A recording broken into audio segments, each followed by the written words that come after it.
tragically lost 2 members last night in a helicopter crash up in northern Arizona. So if you would keep them in your prayers,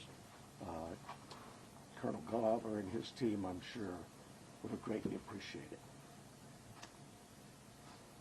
Along the same lines, I think you all saw last night, I'm trying to speak up, not yell, because apparently I talk soft.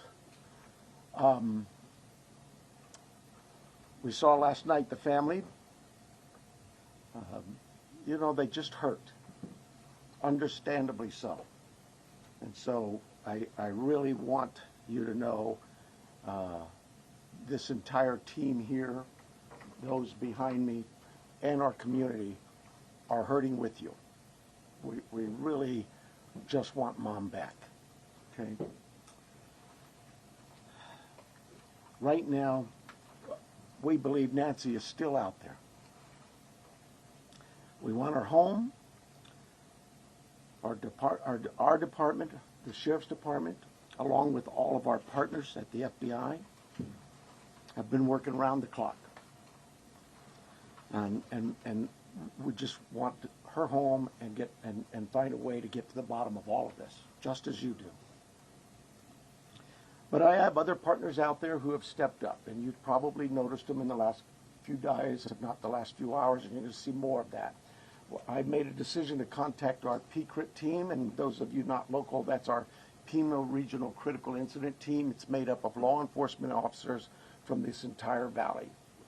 Pasquayaki Police Department, Tucson Police Department, Marana Police Department, Oro Valley Police Department, Pima College Police Department, Tucson International Police Department, Sarita Police Department. There's so many of them, and they are going to help us tremendously. And that's really done because we have so much in front of us still, and we're hoping that, you know, I know the FBI has committed a very large number of men and women to partner with us, work side by side with us. We go do an interview, they're going to be there with us. We're going to go look at some evidence or process evidence, they're going to be right there with us. We're sharing every piece of information, all the data we can to get this thing solved. And it's important that my partners in law enforcement know and understand their roles, because it is very large, complex investigation with a lot of moving parts. And we're at that phase now where sometimes we're waiting, right? We're waiting for analysis, we're waiting for lab reports. But even then, when they come back quickly, for example, some DNA, we rushed what we thought was the best target for DNA. We did a rush through and got some of that back. The results were minimal. I think you all know of the blood on the porch. That was one we did. It came back to Nancy. That's what we know. But there's still more items that have been submitted. We just haven't got them back yet. But in the meantime, we're not just sitting on our haunches waiting.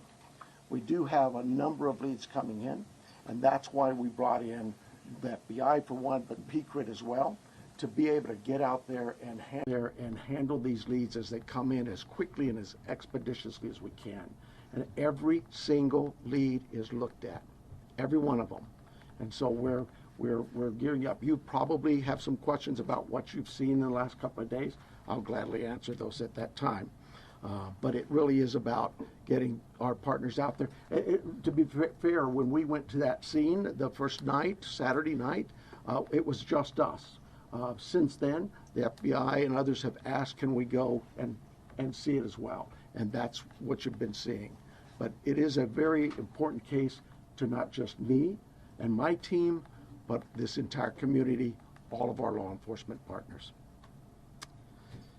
Suspects. I know there's been a lot out there about suspects, and I want to be very clear. At this time, we have not identified a suspect or a person of interest in this case.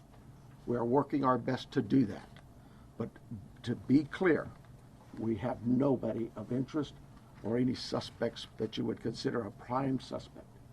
We're just not there. We're not there yet. The timeline, I think we've got it on the board, do we not? This is a timeline that we have been able to develop with some of the things that we've had processed. Various pieces of electronics that we've gathered. And you look at some of this, and I know you're going to say, well, why did it take you so long to get this to us, Sheriff? Well, because one thing, it's got to go out and be processed at different lab sites, and sometimes that stuff comes back to us, and like you, we have questions. And we say, wait a minute, what is this about? What about this? Could it be that? And so it's sent back, or it's sent somewhere else. So, and that's happening with all of the things we see, that process, that review, and that questioning of, all right, what is it we're looking at? So I'll go over it with you. You can see it on the board there, but at about 5:32 p.m., these are approximate times. 5:32 p.m., Nancy travels to her local family's home for dinner and playing games with the family, just visiting.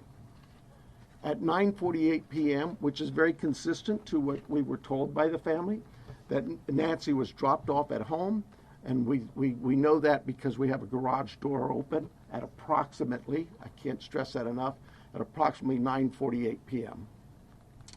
At 9:50 p.m., that garage door closes. It is that time we assume that Nancy's home and probably going to bed. Sunday morning, early morning at 1:47 a.m., doorbell camera disconnects. At 2:12 a.m., software detects a person on a camera, but there's no video available. They had no subscription, and therefore it would rewrite itself. It just kind of loops, right, and covers up. That's what our analysis teams have told us. We're not done with that. We'll do all we can, but that's what it says. So it detects a person on camera. Could that be an animal? I imagine that's possible. We don't know that. We just have no video. But we're not giving up on that. 2:28, Nancy's pacemaker app shows that it was a disconnect from the phone. And at 11:56 a.m., the family checks on Nancy, discovers her missing, and at 12:03 p.m., 911 is called in to the Pima County Sheriff's Department. I believe it's about approximately 10 minutes later, 12 minutes later, our patrol teams arrive, they see the scene, and we start our response with our search and rescue teams and our detectives from homicide and various units. In fact, every unit here, I think somebody questioned, how come there's an ICAC member out here, or this member? Everybody in our criminal investigations team is a part of this team and part of this investigative effort. I think with that, let me make sure.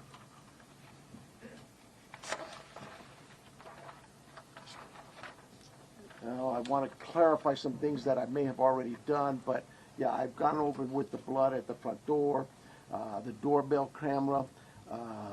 It was removed, we know that, but we're not confirming that any cameras were smashed or destroyed around the house. I don't know where that came from, but that's something we're not confirming. The car, the car that was at the home, it's just standard investigative practices. It's part of the search warrant scene, court orders. We pull it out of there and do our scene processing with the vehicle. Uber, we did speak to a driver because Nancy, we learned, had been taken the Uber to the family residence, the daughter, for dinner. And we located that driver and spoke with them and got that information. The house, you guys got this, I think, conducting follow-up. I think you said somebody had mentioned that they saw a team out there again last night or yesterday, and that's just, again, what I was talking about before. Our partners wanted a chance to see it and examine things themselves, and more importantly, it's just we're constantly following up on things and go, hey, what about this? So we want to go back and check on some things.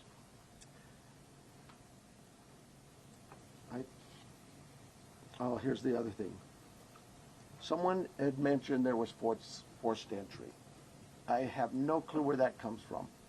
We have been very consistent. We are not discussing that at all, whether it's forced entry or not forced entry. That is something we're just not discussing. So I don't know where anybody got that information. I think I am about done with my piece of this. I'm going to bring up here Heath Yankee, and I think you know John Edwards is the assistant agent in charge with the FBI here at the Tucson office. Heath Yankee is the special agent in charge for the state of Arizona out of Phoenix, and he will come up and speak.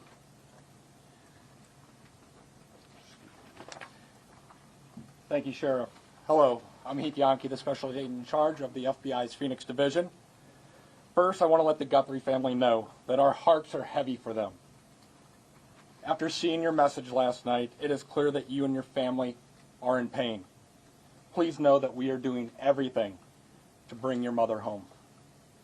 The FBI is now working this case jointly with the Pima County Sheriff's Department, and we're going to start today by announcing a $50,000 reward for information leading to the recovery of Nancy Guthrie and or the arrest and conviction of anyone involved in her disappearance, and this will be the missing persons with the reward that will be going out. The FBI has agents, analysts, and professional staff employees working day and night with our partners at the Sheriff's Department.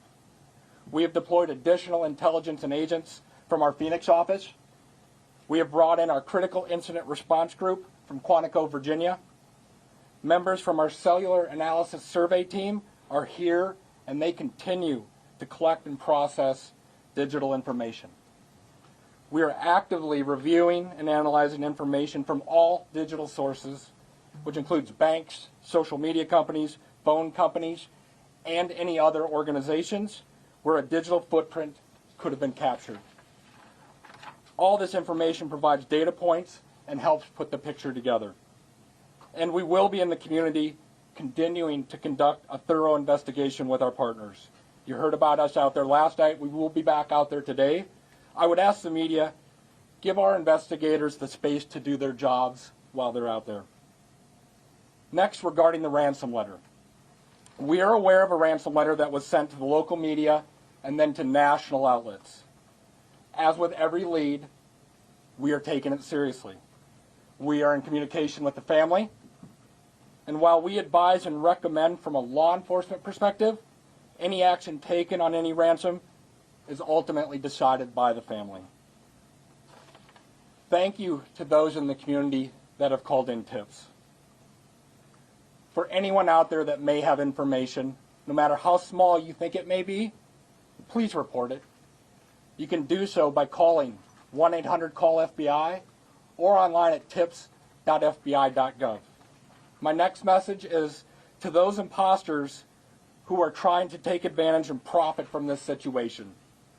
We will investigate and ensure you are held accountable for your actions. We have made one arrest related to an imposter ransom demand, and a complaint will be presented to a magistrate judge later today. You will get more on that from the FBI and our U.S. Attorney's Office here in Arizona when it becomes available.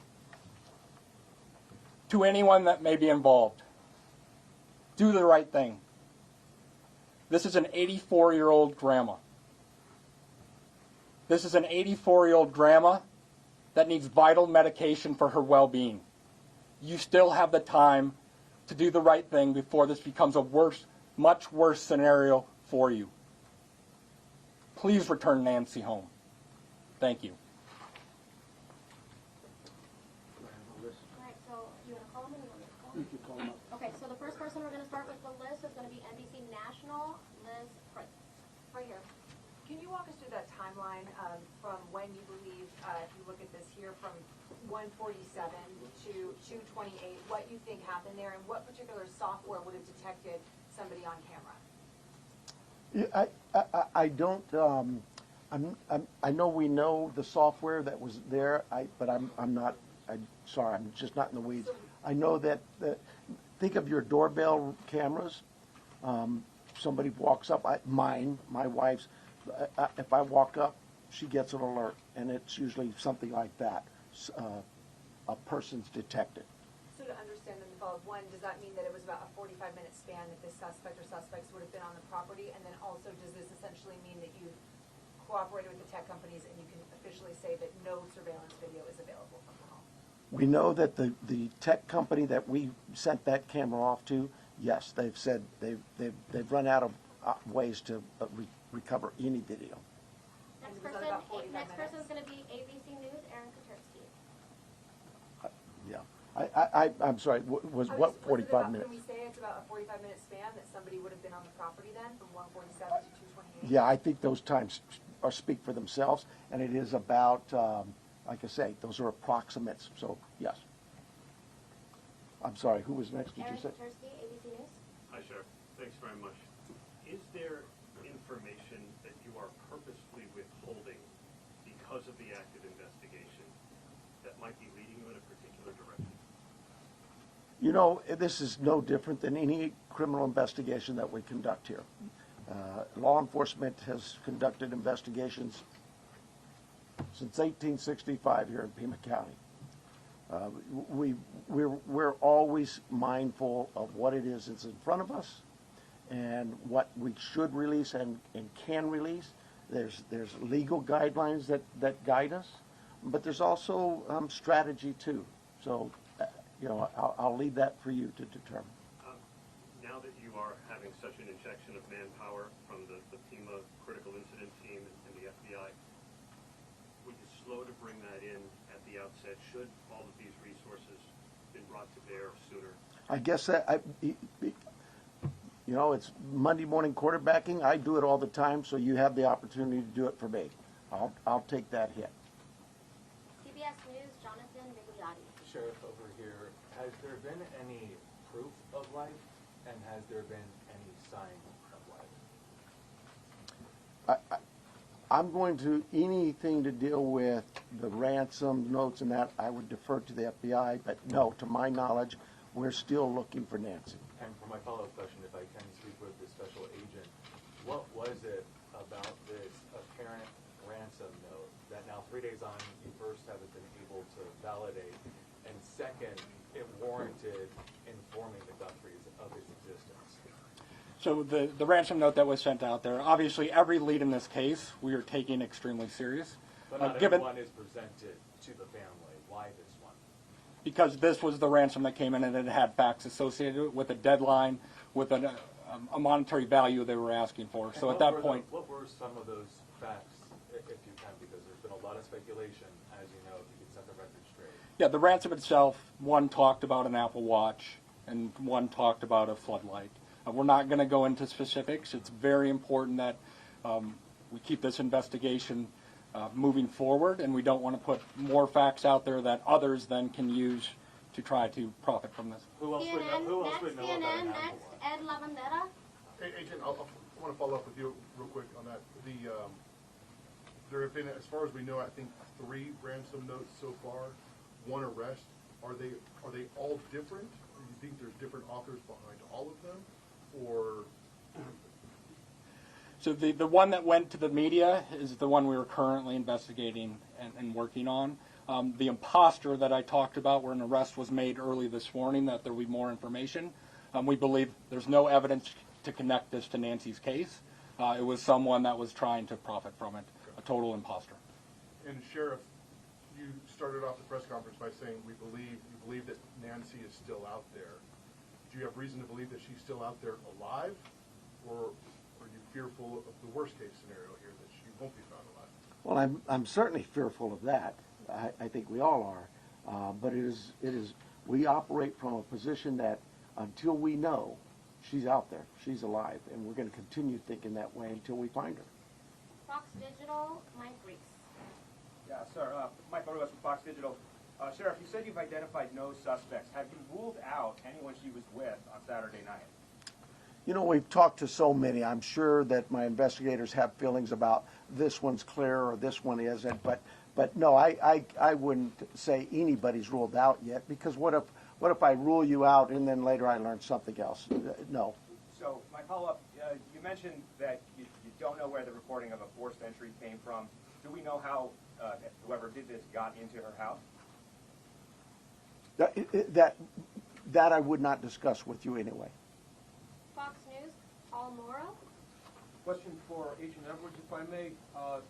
Agent Edwards, will the Bureau be submitting the DNA for investigative genealogical investigation relative to maybe hitting a relative, somebody if you will?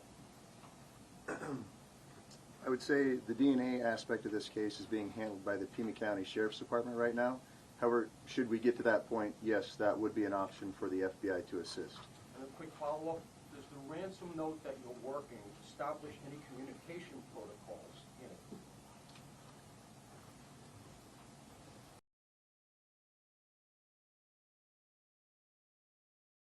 it? If someone has Nancy and is demanding the ransom, that there is communication with the family. We talked about has been no proof of life, and there was no other demands within that letter. So they're still waiting for communication. ABC affiliate, Ashley Holden. Right here, Ashley Holden. When you say the doorbell camera was disconnected, do you believe that that camera was taken? We do not have it in our possession. We've not located it. And then a follow-up. I know that we've been hearing a lot about ransom notes. We were also hearing in that video that was put out by the Guthrie siblings, and I don't know if this is a question for the FBI or yourself, but the challenges of seeing an image and knowing that it's real. Could one of you address that? Has the family received correspondence, any images, videos? So we're not going to go into facts regarding this part of the investigation. I think part of that message was with AI these days, you can make videos that appear to be very real. So we can't just take a video and trust that that is a proof of life these days because of the advancements in AI and trying to actually get a proof of life that we can verify. But we're not going to go into anything the family may or may not have received. KOLD, Catherine Patterson. So in regards to a timeline on that ransom note, is that being an impact in your investigation? Are we nearing that timeline? I'm sorry, one more time. So in regards to the timeline in the ransom note, are we nearing that timeline? And is that playing a part in the investigation?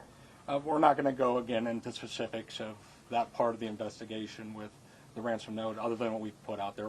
We've been transparent. We're talking about we are working that ransom demand, but we don't want to go anything further than that could impact any opportunities. So thank you. Is there any additional physical evidence at the crime scene other than the technology that you guys are using for this timeline? Is there anything else that's helping you guys other than really the technology?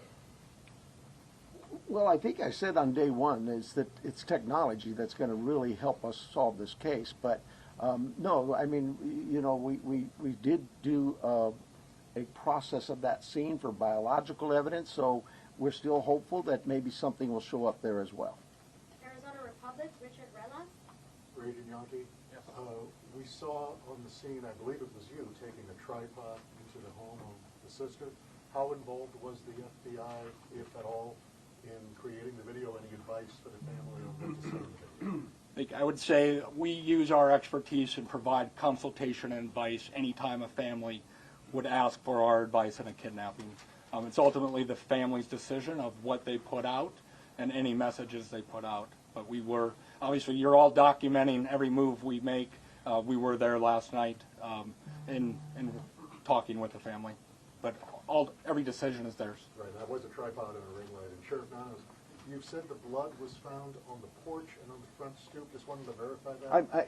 I say porch, front stoop. It's all in that same general area by the front door. Front of the house. Front door, yes. What, given her medical condition and the fact that it was her blood, as you say, what would her medical condition do with her recovery if she indeed bled out or was bleeding when she left the house? Well, again, I've got to be careful for HIPAA, but I would say this. We know she is in need of medication, daily medication. And we also know that this is day 4 or 5 and still we don't know that she's getting her medication. That could in itself prove fatal. And for the No, that'll be for the that question. discern For her name? KGUN News, we have Craig Smith and I'll Alina. get that for you. I'll get his name. Craig? Kagan, Athena, Oh, Craig okay. Have you been in communication with anyone who you believe could be the kidnapper? You know, it goes back to what we talked about. Nobody's eliminated, but we just really don't have enough to say, this is our suspect, this is our guy, we know, or our gal. We just don't know that. And it's really kind of reckless to report that someone is a suspect when they could very well be a victim. It just, I bring to you, to the media, I plead with you to be careful of what it is we put out there, because we don't have anybody here listed as a suspect, and you could actually be doing some damage to the case, but you can do some damage to that individual too. Social media is kind of an ugly world sometimes. And how far out have you expanded your search, you say? You know, I would tell you this, look, nothing's off the table. If we get a lead that there's somebody, hey, you've got this over here or over here, we're going, and that will expand and expand and expand. I think the FBI, with their billboards, they're now planning to put those up at every state around here, at all of our neighboring states. So, we use you, the national media, the FBI with their national outreach, to affect that for us. But as far as the actual investigation, naturally the scene is the primary, and we just keep spreading it out as we get more and more leads. Court TV, Cody Thomas. Hi there, Sheriff. Actually, my question is for Agent Yankee. You know, we saw Savannah Guthrie and her sibling family put out that video last night on Instagram addressing, you know, the tragedy that this is, but also addressing the ransom letter saying they're ready to talk. My question is, did the FBI or any other agency help them craft that message to put out on social media?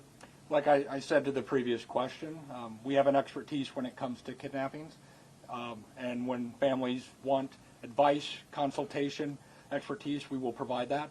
But the ultimate decisions on what they say and how they put that out rests with the family itself.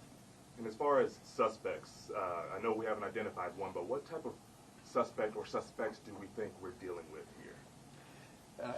At this time, like the sheriff has said, there is no primary suspect identified, so it could run the gamut. So. KPNX, Troy Hayden. Are you actively investigating the son-in-law in this case? I know there were reports earlier this week, and you refuted that. You said you haven't eliminated everybody. Have you eliminated him or come close to it, or are you actively looking at him? We're actively looking at everybody we come across in this case. Everybody. We would be irresponsible if we didn't talk to everybody. The Uber driver, the gardener, the pool person, whoever, everybody. It's so cliche, but everybody's still a suspect in our eyes. That's just how we look at things and think as cops. Does that mean we have a prime suspect? No, and the family's been very cooperative. They've done everything we've asked of them, and we want that relationship to continue. And sometimes people can be mean out there, and that can really harm us and harm our efforts. Did you find blood anywhere else in the home besides the porch? The only DNA evidence we've got back is on the porch. We prioritize things and we rush things, and those items we put out to a lab to rush it. And even then, it's 2 or 3, 4 days. The other items could take 10 days, 20 days, but we saw the importance of that blood. It came back to Nancy. So it was only there, it wasn't anywhere else in the house? I don't know that. We processed the house for biological evidence, and we've not gotten anything back. Newsmax, Sarah Williamson. Hi there. My question is just piggybacking off our colleagues here about how far this search has gone. When it comes to doorbell cameras, you say technology plays a critical role in this. Have you been actively door knocking the neighbours and businesses and collecting those doorbell cameras? And is there anything that has come up there, and how far is that? I can't tell you whether things have come up or not, but we have door-to-door. I think we're still doing door-to-door, not just in that neighborhood, but other neighborhoods. Just as leads come in and take us somewhere, we're going to do those things. Okay, and just to follow up up as well in regards to the video that was released by Nancy Guthrie's children last night. Just to clarify, that was not coordinated with any law enforcement beforehand, and that you hadn't seen that video before it was released? The FBI is handling all things with the ransom. I think the answer was yes, we were there. The media was there. We can help coordinate, provide that consultation, but that is the family's decision of what they film and what they put out. Fox 10, Justin. Agent Yankee, this one's for you. Following up on that video that was released yesterday, you said, ultimately any further action is decided on by the family. Since then, have they expressed any more interest in more efforts to try and get in contact? Who is behind the ransom letter? And do you have a crisis or any sort of hostage negotiator with your team for that type of situation if it moves forward? So the two parts of that question I think it's pretty clear. The family wants to be contacted. They know time is of the essence, and if those that may have Nancy are watching this, the family is ready to talk, get proof of life, because there has been no contact after that ransom note went to the media. For your second question, yes, we have crisis negotiators. That is part of our team here locally, along with the personnel we brought in from Quantico, and they will be part of it. But we're not going to go beyond that of any specifics.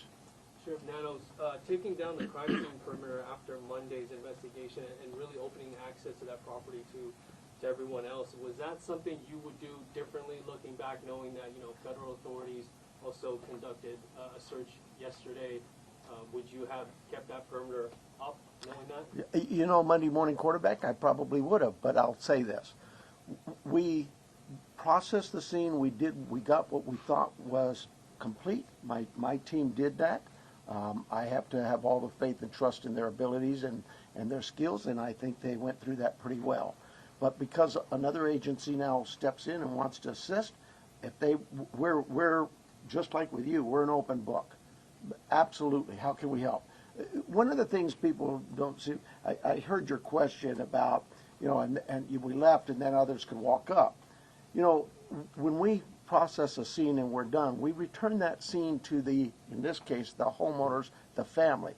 And we don't just go march back in there. We call the family again and get permissions to go back to the home. So, yeah, there's, again, Monday morning quarterback, absolutely. I probably could have held off on that.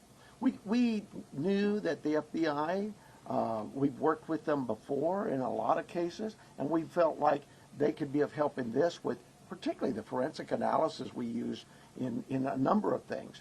But at the start of this thing, we weren't sure what we had, and as the day progressed, we realized that there could be more to this, and we started in that.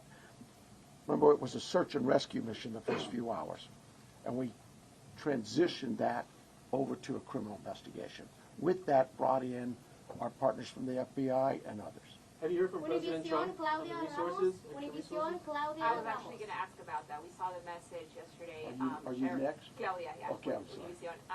Following up on that, we saw the message from the president yesterday. Have you personally received any communication from him or No, and I wouldn't expect that. He too is a busy man, right? And I would say this: we thank him for him opening up his entire law enforcement team, was put out yesterday, and we know, I know my local reporters here know.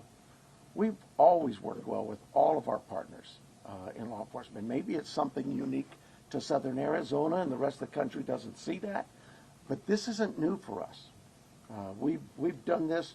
Gabby Giffords, I headed up that investigation many years ago, and we worked side by side.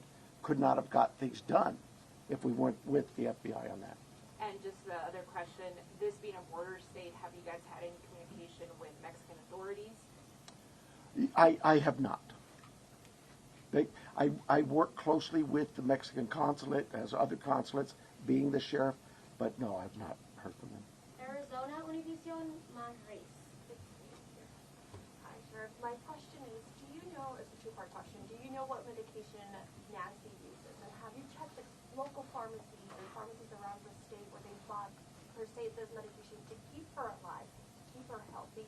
while still working with her? So we do know what medications, and we have contacted pharmacies. Probably need to go back to just make sure that they didn't. Maybe we contacted them early on. I know that night, Saturday night, Sunday morning. I know we were doing all the hospital checks, and that check was continuous every hour, going back out. And physically in person, deputies were going to each local area hospital and asking them to check their logs. My second question here is, I know you're looking for her in Pima County. Are you looking for her across the state now? And if so, if there's a particular area that you're focusing on right now? Well,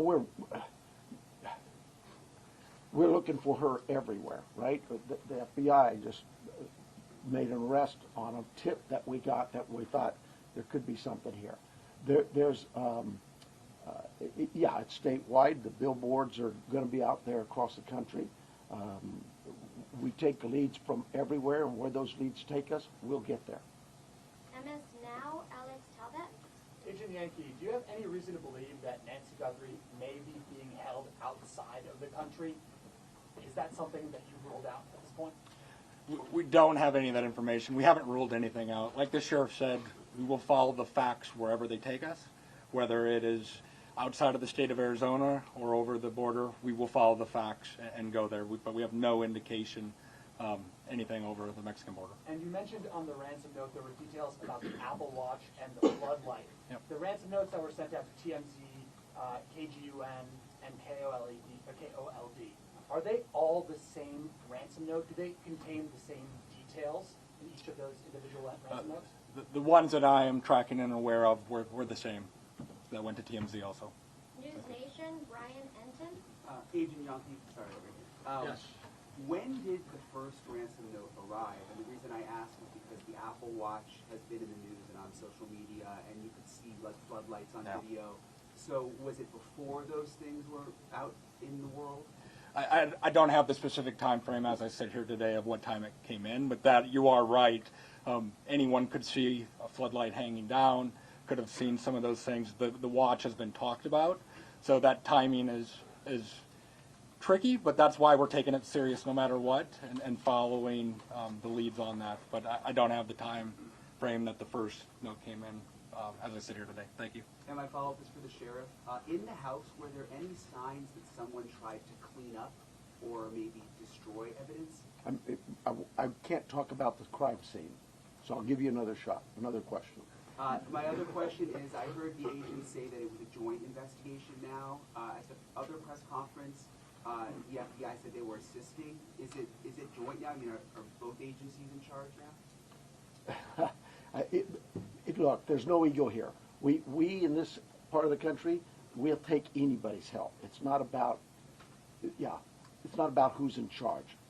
From day one, when we contacted the FBI, they were that gracious to say, whatever you need. And so that's really it. And they're great partners, just as my other local law enforcement brethren. I didn't even have to ask. That's what's really amazing. I haven't had to call anybody. They've called me. Sheriff, what do you need? Arizona's family, Brianna Whitney. Sheriff, I know you had the crime scene process. You said you went back out there. Your partners wanted to see it. But you guys were actively taking out evidence yesterday. Was there something you missed the first time, or did you get a new piece of information that led you to believe you needed to go back out and take more than you had that first day? I know that we get information that will come, and this is just any crime scene that we look at. We may go out to a crime scene and think we've got it all, go analyze the evidence, and something comes back and says, hey, did you check this? We're not going to just say, oops, and not go. So Absolutely. In this instance, it really was the FBI just wanted to go, hey, can we take a look at it? Are you worried about that being contaminated at all because there was people in that? I'll let the courts worry about that. We will certainly be open to the courts of anything that's been removed from that house, and we follow the rules of laws. We get court orders and go back and reapply for another warrant if need be. All of those things we're very careful of. Arizona Public Media, Lynn Boyd. Ellen Boyd over here. In that news release yesterday, there was a report of a trespasser. Has the Guthrie family dealt with any incidents whether that's trespassing, social media threats, anything of that nature? I am not aware of any of that. I know that we, as with any case, again, we would look at all of the background of calls to those families or their residents and see if there's anything there, or even in that neighborhood. Those things have been looked at. I don't know of anything that was reported in even the last 30 days or 60 days. Nobody's come to me and said, hey, next door you had a burglary. Follow up for the neighborhood where Nancy's home is. Can you give any more details on that trespassing incident? I don't have them. Telemundo, Jesus Gonzalez. It's for the FBI. I just have a question. Can we confirm if the FBI director is coming for investigation? Yes, Director Patel is being briefed several times a day on this investigation back in D.C. He does have a trip scheduled to Tucson that was pre-scheduled before this, but he is receiving consistent and constant updates from our team here. He's coming today? He is not coming today. And before you go to the next one, I know you may have had a follow-up question, but I think I overstepped you. So if you wanted to ask, I'll give you that opportunity. Thank you, I really appreciate that. Thank you, sir. Absolutely. Thank you. At what point do you deem the ransom note not credible if there is no communication that follows up since you received it? Like, what's that timeline where you say, no proof of life, there's no more, this isn't credible? I think we start to look at what the deadlines were in the note. First, I think, was 5 o'clock today, and then it had a second deadline after that. So we are continuing. In a normal kidnapping case, there would be contact by now, trying to discuss that. But those are the time frames we are looking at as we move forward. Are you able to say that second deadline that was given? I don't have that with me right now. So. Thank you. Sorry about that. Entertainment Tonight, Denny Directo. Yes, my question actually is for Agent Yonke. There was a report that said the ransom came from an email that the FBI was actually looking into that IP address. Any update on that? Nothing that I can release. Thank you. And then also, there's also conflicting reports about who was the last person to actually see Nancy and drive her home. We know she took an Uber to Annie's house, but can you confirm whether it was Annie or her son-in-law, Tommaso, who took her home that night? I think the timeline that the sheriff provided was a family member, but just family. We're going to go with family. Record TV, Vandry Fiera. Sir, we are foreign nationals, so we're not familiar with the area, so we think that it's a remote area. So my question is, why is it so hard to track a car or something suspicious that have passed through the area at that time? How difficult it is, because probably cameras around or something. Yeah, you're talking about the challenges we face in some of being in a rural area like this. Those are challenges we face all the time. We'd love it to have all the cameras in what we would consider a more urban nature type area. But once you get out into the community, that's not the only part of Tucson that is that way. And we just find ways to overcome those challenges. We don't just disregard it. We still look at ways to find, for example, ring cameras that might catch just a piece of something. Goes by, it doesn't catch the whole car. Those kinds of things. We don't give up. We still go out. But not at least a car that came out at that night? I Far can't. away, like miles from the house. We have cameras all over, and those things are being reviewed. Arizona Republic, Richard Rojas. I'm a different person, let's pretend. Did he get two? It's the second one. Was that you? Oh, sorry. No. All right. Thank you guys for keeping us honest. No, you already asked your question, so we're going to go to the New York Times with Reese. And I apologize for getting your name wrong here, Reese.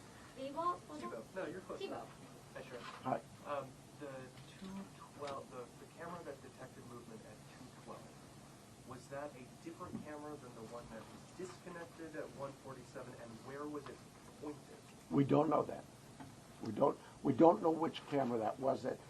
When we did the software, it just told us that a person was detected. But I'm unaware of which camera that was. So there were multiple cameras and you're not sure? Sure, there were multiple cameras at the home. Okay. And is there a possibility that this is not a ransom situation, and if so, what else could it be?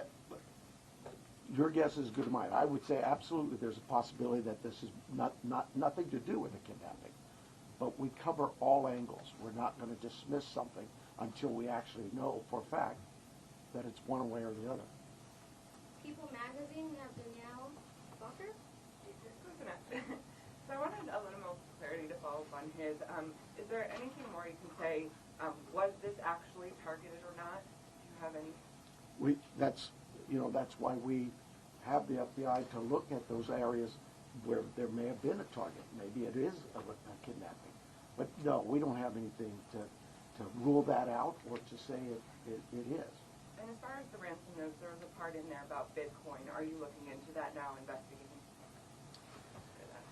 Yes, that's part of the investigation. Can you go and elaborate any further if you found anything, or if there's any ties, or any suspects tied to that Bitcoin? There is not at this time. Associated Press, Joe Golden. Hi, Sheriff.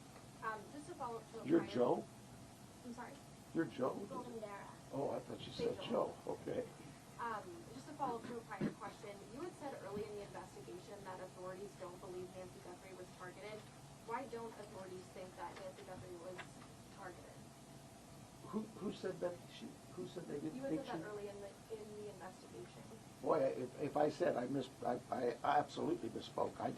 I've never thought she was or wasn't targeted. We've always believed that is certainly a possibility. I mean, you'd be silly not to think that. If somebody disappears in the middle of the night out of their home, you can understand where I'm coming from. But no, if I said that, obviously I misspoke or maybe somebody misheard me. But I've never believed that she was or was not a target. Is there anything more specific you can say about what you believe the motive to be for this kidnapping at this time? Motive's always going to be a question, and we'll know more as we go what that motive is. But right now, my guesswork is as good as yours. And then we also have the final one will be from KPOA here in Tucson, Monica Garcia. Okay, so let's talk about that 5 p.m. Did you say 5 p.m. deadline today? Is that the deadline? Oh, maybe that's for the FBI. Can you just give us some sound on that? Because that's a big deal. That's within hours about that 5 p.m. deadline per the ransom note.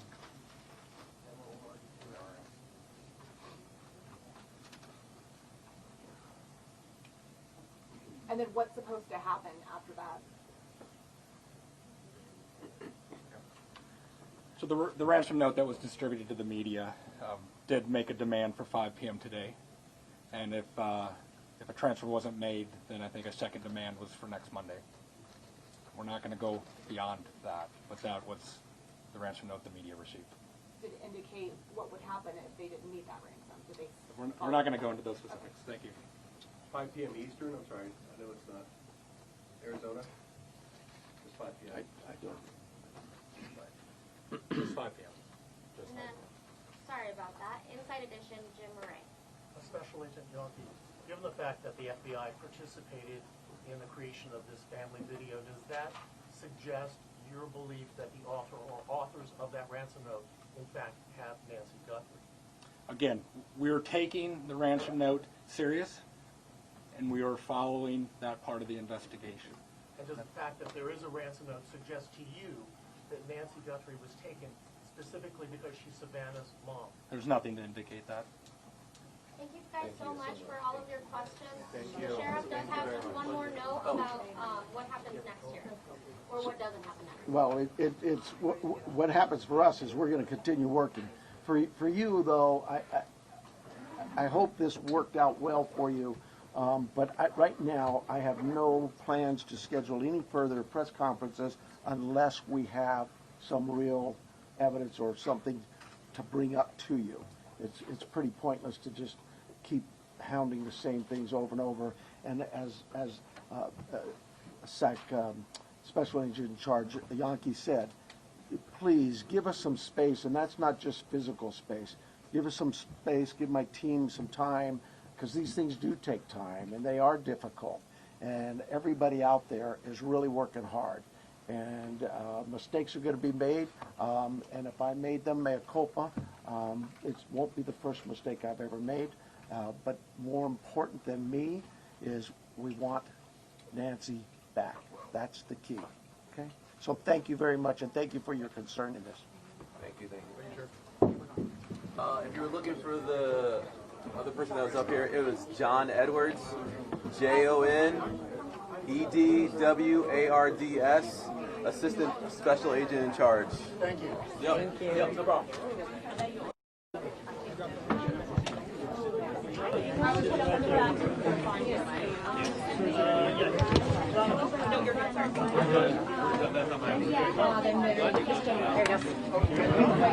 Lisa, you can put that back in your jacket. Back in your pants. I'm gonna break it in. Are you okay, dude? Okay. Can I get you to pick up your foot for 2 seconds? Yeah, I think.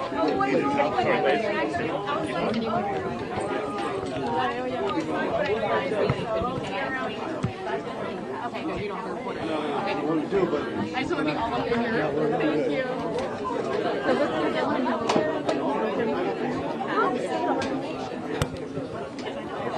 I do have it, yes.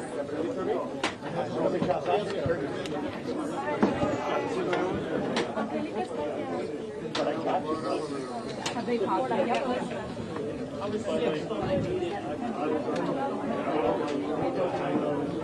Thank you so much. Like what? East Coast, baby. You know it. Oh, no problem. Listen, I swear to God, I've been doing this for 40 years. I'm all about, you know, the fuck that. Because if you're doing something, sorry, but And then do you have your AirPods? You know what? Knock me out. I'm ready for this. Do you have room? Here, let me get out of the way really quick. Where's your bill like? Just right here when they're done. What time are you guys talking about? Any second now. Okay, perfect. We're actually going live any second.